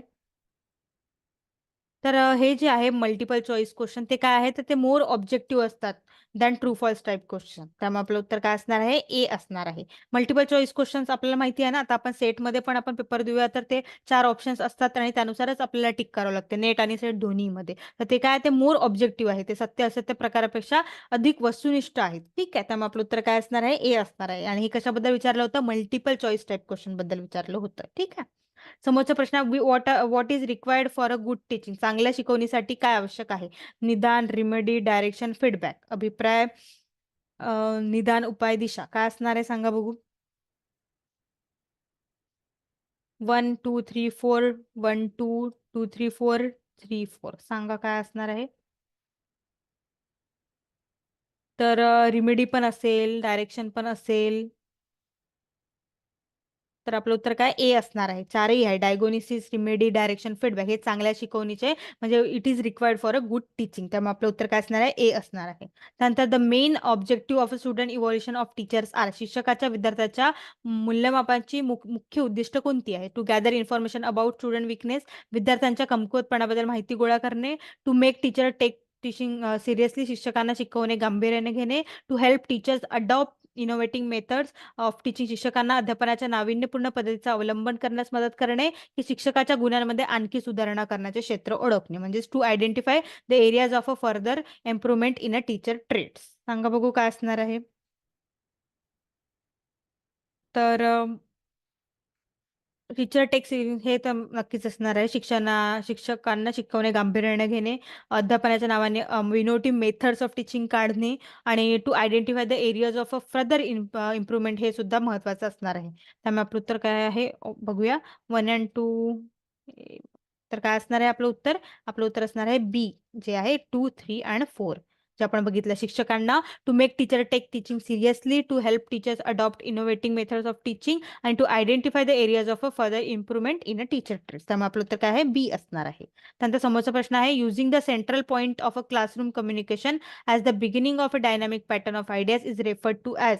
क्लासरूम कम्युनिकेशनच्या मध्यवर्ती बिंदूचा वापर कल्पनाच्या गतिशील पॅटर्नची सुरुवात म्हणून केला जातो. त्याला काय म्हणतात, सिस्टमायझेशन, प्रणालीकरण, प्रॉब्लेम ओरिएंटेशन, आयडिया प्रोटोकॉल की माइंड मॅपिंग. सांगा बघू काय असणार आहे. ते असणार आहे माइंड मॅपिंग असणार आहे आणि आपलं उत्तर आहे डी. क्लासरूम कम्युनिकेशनच्या मध्यवर्ती बिंदूचा वापर कल्पनाच्या गतिशील पॅटर्नची सुरुवात ही माइंड मॅपिंगनी होते. माइंड मॅपिंग मी तुम्हाला सांगितलं होतं, आपण एखादा टॉपिक जर का वाचतोय तर त्याच्यातून आपण मग काही सब टॉपिक्स काढतो आणि त्याचे मग पुन्हा सब टॉपिक्स, हे काय असतं, माइंड मॅपिंग. आणि माइंड मॅपिंग हे अभ्यास करताना खूप महत्त्वाचे ठरतात. ठीक आहे. आणि आपण शिकवताना पण जर प्रेझेंटेशन आपण देतोय तर आपण प्रेझेंटेशन देताना एक टॉपिक घेतो, त्यानुसार मग आपण आपली स्लाइड्स हे करतो. त्यामुळे माइंड मॅपिंग तिथे पण खूप महत्त्वाचे ठरते. ठीक आहे. त्यामुळे आपलं उत्तर काय असणार आहे, डी असणार आहे. पुढचा प्रश्न आहे, the use of teaching aids is justified on the grounds of. च्या कारणास्तव अध्यापन साधनांचा वापर न्याय्य आहे. कशात, attracting students attention in the classroom, वर्गात विद्यार्थ्यांचे लक्ष वेधून घेणे, वर्गातील अनुशासन ही समस्या कमी करणे, minimizing indiscipline problems in the classroom, विद्यार्थ्यांचे शैक्षणिक परिणाम अनुकूल करणे, की effective engagement of student in a learning task, शिकण्याच्या कार्यात विद्यार्थ्यांचा प्रभावी सहभाग. सांगा बघू काय असणार आहे. The use of teaching aids in justify on the grounds of. काय, विद्यार्थ्यांचे शैक्षणिक परिणाम अनुकूल करणे, optimizing learning outcomes of the student. हे खूप महत्वाचं आहे. लर्निंग आउटकम जेव्हापर्यंत स्टुडंट्सचं मिळत नाही तोपर्यंत ते टीचिंग व्यवस्थित झाली की नाही ते जस्टिफाय होत नाही. ठीक आहे. इफेक्टिव्ह टीचिंग मध्ये पण लर्निंग आउटकम्स खूप महत्वाचे असतात. ठीक आहे. समोरचा प्रश्न आहे, as a teacher select the best option to ensure your effective presence in the classroom. शिक्षक म्हणून वर्गात तुमची प्रभावी उपस्थिती सुनिश्चित करण्यासाठी सर्वोत्तम पर्याय निवडा. यूज ऑफ पियर कमांड, समवयस्क कमांडचा वापर, मेकिंग अग्रेसिव्ह स्टेटमेंट, आक्रमक विधाने करणे, adoption of well establish posture, सुस्थापित पवित्रा स्वीकारणे, बिंग ऑथॉरिटी, हुकुमशाही असणे. सांगा बघू काय असणार आहे. तर adoption of well establish posture हे खूप महत्वाचे आहे टीचरसाठी. As a teacher select the as a teacher to ensure your effective प्रेझेन्ससाठी सुस्थापित पवित्रा स्वीकारणं म्हणजे adoption of well establish posture हे खूप महत्वाचे असणार आहे. त्यानंतर समोरचा प्रश्न आहे, which of the following set of statement represent acceptable proposition with respect to teaching learning relationship. तर choose the correct code to indicated your answer. खालीलपैकी कोणते विधान अध्यापन शिक्षण संबंधाच्या संदर्भात स्वीकार्य प्रस्तावाचे प्रतिनिधित्व करते. तर when student fail in the test it is the teacher who fails. जेव्हा विद्यार्थी परीक्षेत नापास होतात तेव्हा शिक्षकच नापास होतो. की every teaching must aim to ensure learning. प्रत्येक अध्यापनाचे उद्दिष्ट शिकणे सुनिश्चित करणे आवश्यक आहे. न शिकता शिकवता येईल. There can be teaching without learning taking place. की there can be no learning without teaching. शिकवल्याशिवाय शिकताच येत नाही. की a teacher teaches but learns also. शिक्षक शिकवतो पण शिकतो सुद्धा. की real learning implies rote learning म्हणजे वास्तविक शिक्षण म्हणजे रोट लर्निंग होय. सांगा बघू काय असणार आहे. तर प्रश्न काय आहे, खालीलपैकी कोणते विधान अध्यापन शिक्षण संबंधाच्या संदर्भात स्वीकार्य प्रस्तावाचे प्रतिनिधित्व करते. तर काय असणार आहे, every teacher must aim to ensure learning. There can be teaching without learning taking place. आणि काय असणार, a teacher teaches but learn also. Options दिलेले आहे. काय असणार आहे ऑप्शन्स. त्यामुळे आपलं उत्तर असणार आहे बी असणार आहे आपलं. आणि बी कोणतं आहे, फर्स्ट, सेकंड, थर्ड आणि फिफ्थ. तर कोणतं आहे, टीचिंग लर्निंग रिलेशनशिप कसं असलं पाहिजे, a teacher teaches but learns also. आणि there can be teaching without learning taking place. Every teaching must aim ensure learning. आणि जर का when student fail in the test it is the teacher who fails. ठीक आहे. त्यामुळे आपलं उत्तर काय असणार आहे, बी असणार आहे. नंतर समोरचा प्रश्न आहे, in which of the following activities potential for a nurturing creative आणि critical thinking is relatively greater.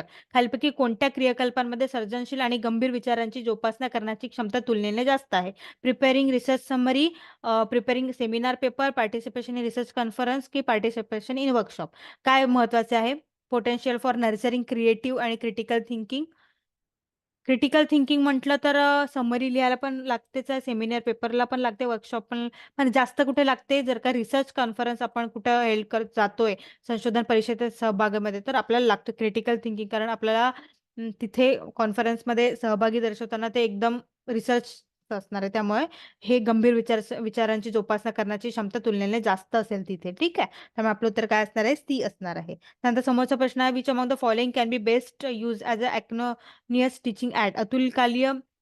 अतुल्यकालिक अध्यापन सहाय्य म्हणून खालीपैकी कोणते सर्वोत्तम वापरले जाऊ शकते? Skype, blog, Facebook post, online chat, email, Google hangout. सांगा बघू काय असणार आहे? काय वापरले जाते? ब्लॉग वापरले जाते, फेसबुक पोस्ट आणि ईमेल. ठीक आहे. त्यामुळे आपलं उत्तर काय असणार आहे? डी असणार आहे आपलं उत्तर. ठीक आहे. आणि जे आहे अक्रॉनियस काय आहे? तर हे आहे ब्लॉग, फेसबुक पोस्ट आणि ईमेल, ज्यामध्ये तुम्ही कधी पण कमेंट्स करू शकता किंवा हे 1 to 1 नाही नसते. आणि जे बाकी दुसरं जे आहे ते स्काईप आहे, ऑनलाईन चॅट, ते काय 1 to 1 होते. त्याच्यासाठी रिसिव्हर पण लागतोय आणि सेंडर पण लागतोय आणि ते तुरंत लाईव्ह इंटरॅक्शन असते ते. ठीक आहे.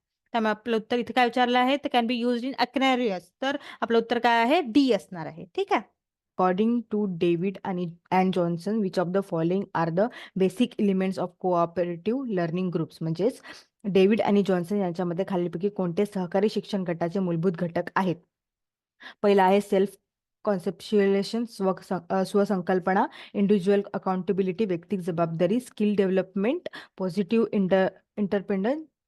इंटरडिपेंडन्स आणि प्रोमोटिव्ह इंटरॅक्शन. म्हणजे प्रचारात्मक संवाद, सकारात्मक परस्परावलंब, कौशल्य विकास, वैयक्तिक जबाबदारी आणि स्वसंकल्पना. सांगा बघू काय असणार आहे? अकॉर्डिंग टू डेव्हिड आणि जॉन्सन, कोऑपरेटिव्ह लर्निंग ग्रुप्सचे काय मूलभूत घटक आहे? ऑप्शन्स आहे 1, 3, 4. 1, 3, 4 पाहून घेऊया. 1, 3, 4. ओके. आणि नंतर आहे 1 to 5 इंडिव्हिज्युअल अकाउंटेबिलिटी, आणि नंतर 1 सेल्फ कॉन्सन्ट्रेशन आणि 5 प्रोमोटिव्ह इंटरॅक्शन. ओके. तर सांगा बघू काय असणार आहे? इंडिव्हिज्युअल अकाउंटेबिलिटी हे तर असणार आहे. वैयक्तिक जबाबदारी असणे खूप आवश्यक आहे. तर इथे 2 आला, इथे 2 आहे, इथे 2 आहे. म्हणजे पहिला ऑप्शन कट झाला. आपल्याला 3 ऑप्शनमधून बघायचं आहे. ठीक आहे. त्यानंतर समोर काय असणार आहे? पॉझिटिव्ह इंटरडिपेंडन्स म्हणजे सकारात्मक परस्परावलंब. ठीक आहे. तर मग कुठे आहे? या 2 मध्येच आहे. ठीक आहे. आणि शेवटी आहे मग सेल्फ कॉन्सेप्च्युलेशन म्हणजे स्वसंकल्पना आहे का? तर नाही. तर आपलं उत्तर काय असणार आहे? सी असणार आहे, जे की आहे इंडिव्हिज्युअल अकाउंटेबिलिटी म्हणजे वैयक्तिक जबाबदारी. त्यानंतर आहे सकारात्मक परस्परावलंब आणि प्रचारात्मक संवाद. ठीक आहे. त्यामुळे आपलं उत्तर कसं काय असणार आहे? सी असणार आहे. अकॉर्डिंग टू डेव्हिड आणि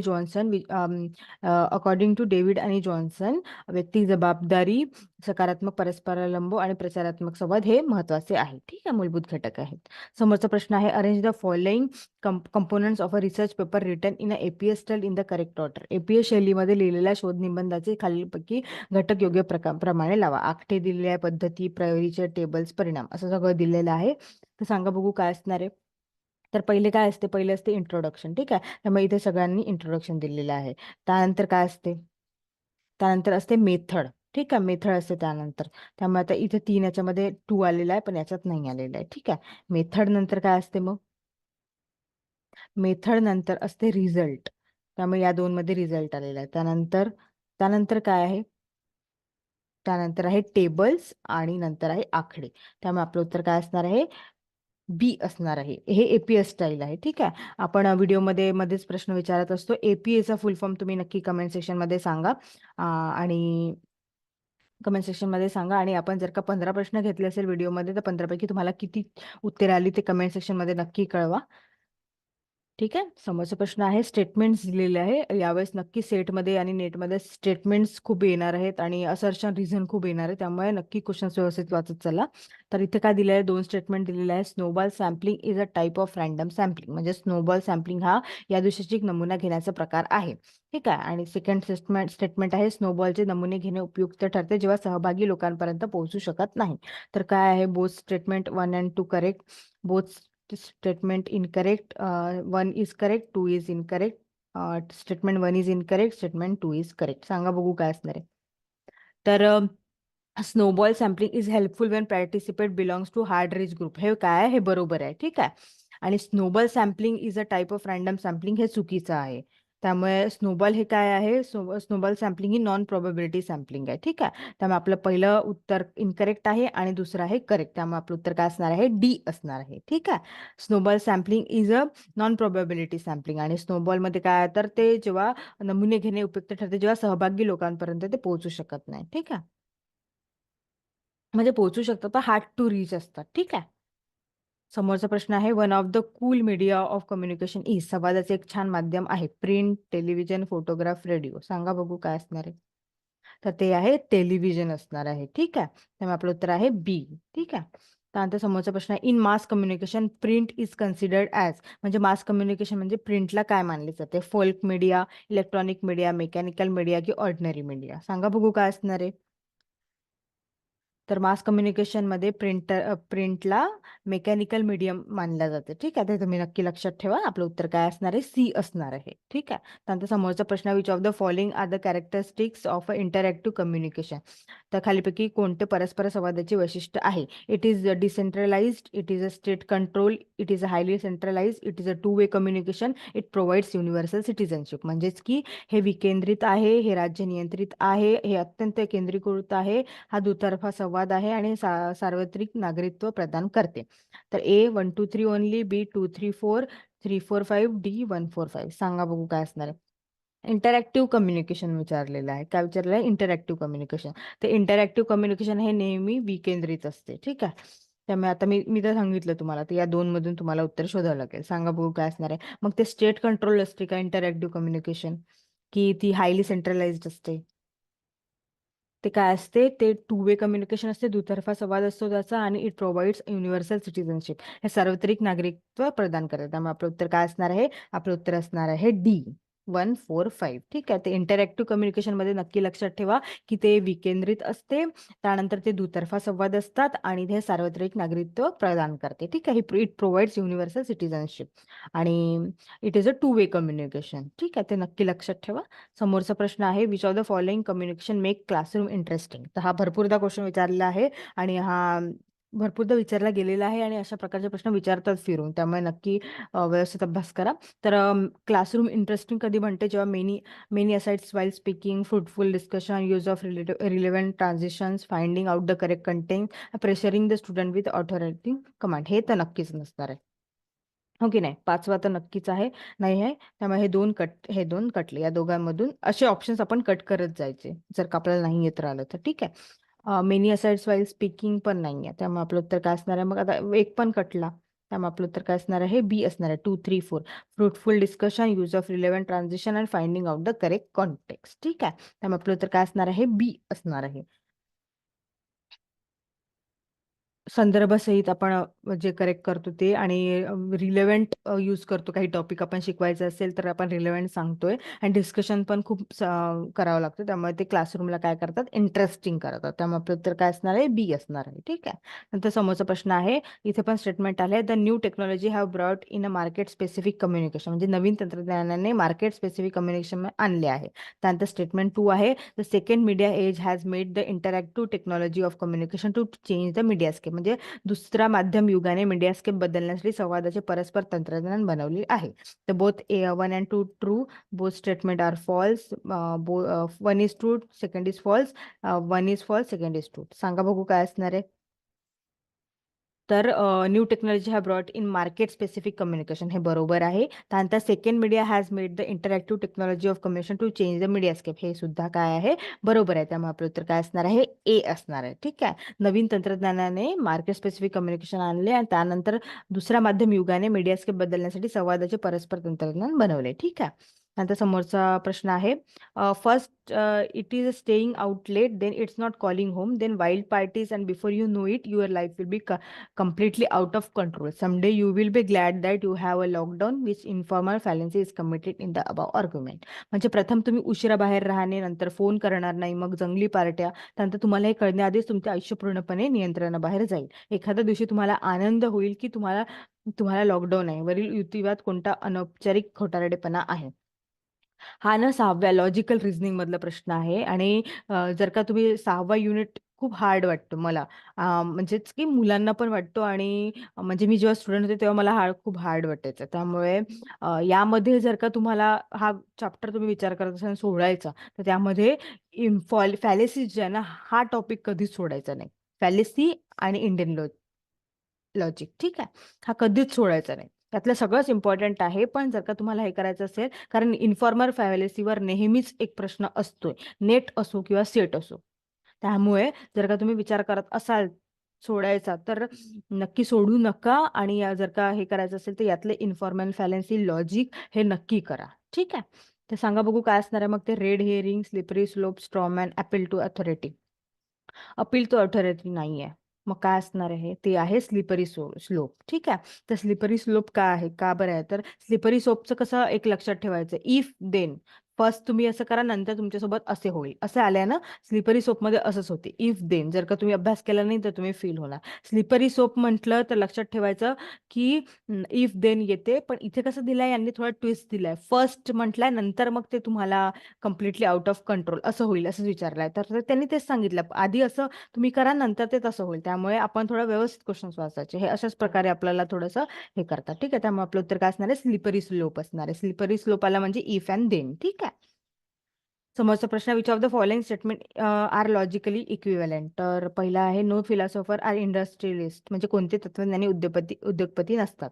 नो इंडस्ट्रियलिस्ट आर फिलॉसॉफर. कोणते उद्योगपती तत्वज्ञानी नसतात. All non industrialist are non philosopher. सर्व गैर उद्योगवादी गैर तत्वज्ञानी असे आहेत. All philosophers are non industrialist. सर्व तत्वज्ञ गैर उद्योगवादी आहेत, ठीक आहे. तर 1 2 3 1 2 4 1 3 4 2 3 4 हे ऑप्शन्स दिलेले आहेत. तर काय कोणते लॉजिकली इक्विव्हॅलंट आहे ते विचारलं. तर नो फिलॉसॉफर आर इंडस्ट्रियलिस्ट, ठीक आहे. अशा प्रकारे, ठीक आहे. नंतर नो इंडस्ट्रियलिस्ट आर फिलॉसॉफर. तर नो, हां ते बरोबरच आहे मग, ठीक आहे. हे बरोबर आहे तर मग हे पण बरोबर, ठीक आहे. मग all non industrialist are non philosopher, हेही बरोबर आहे. मग all philosopher are non industrialist, ठीक आहे. तर आपलं उत्तर काय असणार आहे मग, सांगा बघू. तर नो इंडस्ट्रियलिस्ट आर फिलॉसॉफर हे बरोबर आहे. त्यानंतर all non industrialist are non philosopher हेही बरोबर आहे. त्यानंतर ऑल फिलॉसॉफर्स जे आहेत ना, आर बघा इथं नो फिलॉसॉफर आर इंडस्ट्रियलिस्ट विचारला सांगितलं आहे. इथं काय विचारलं, all philosopher are non industrial, हेही बरोबर आहे. त्यामुळे आपलं उत्तर काय असणार आहे, डी असणार आहे, ठीक आहे. अशा प्रकारचे प्रश्न विचारण्याचे चान्सेस भरपूर आहेत. त्यामुळे अशा प्रश्नांची भरपूर प्रॅक्टिस करा. त्यानंतर समोरचा प्रश्न आहे, स्टेटमेंट दिलेलं आहे, AI is artificially created environment use to give a feeling of being there, whereas virtual reality learns from changing circumstance. म्हणजे AI हे कृत्रिमरित्या तयार केलेले वातावरण आहे, त्याचा उपयोग तिथे असल्याची भावना देण्यासाठी केला जातो, तर आभासी वास्तव बदलत्या परिस्थितीमधून शिकते. आणि स्टेटमेंट 2 आहे, unlike dot matrix inkjet printers, laser printers don't use ink when producing documents. म्हणजे डॉट मॅट्रिक्स आणि इंकजेट प्रिंटरच्या विपरीत लेझर प्रिंटर कागदपत्रे तयार करताना शाई वापरत नाही. तर बोथ स्टेटमेंट ट्रू आहे, बोथ स्टेटमेंट फॉल्स आहे. 1 true, second false, 1 false, second true. काय असणार आहे सांगा बघू.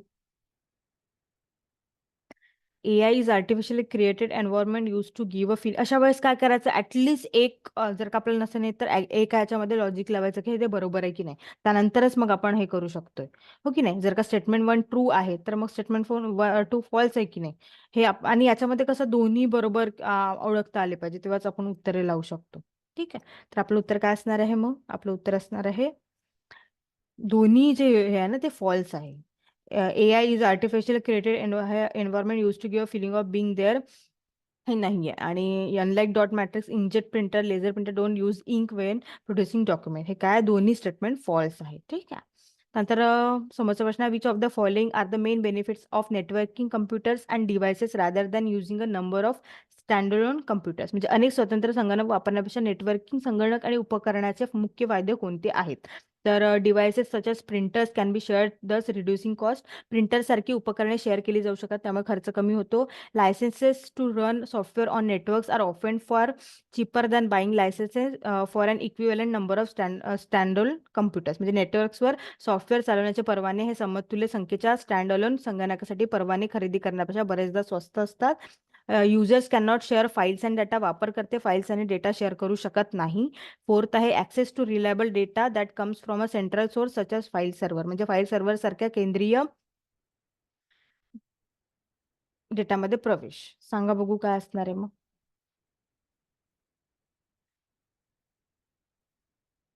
तर कसं असते, प्रिंटरसारखी उपकरणे शेअर केले जाऊ, हे बरोबर आहे.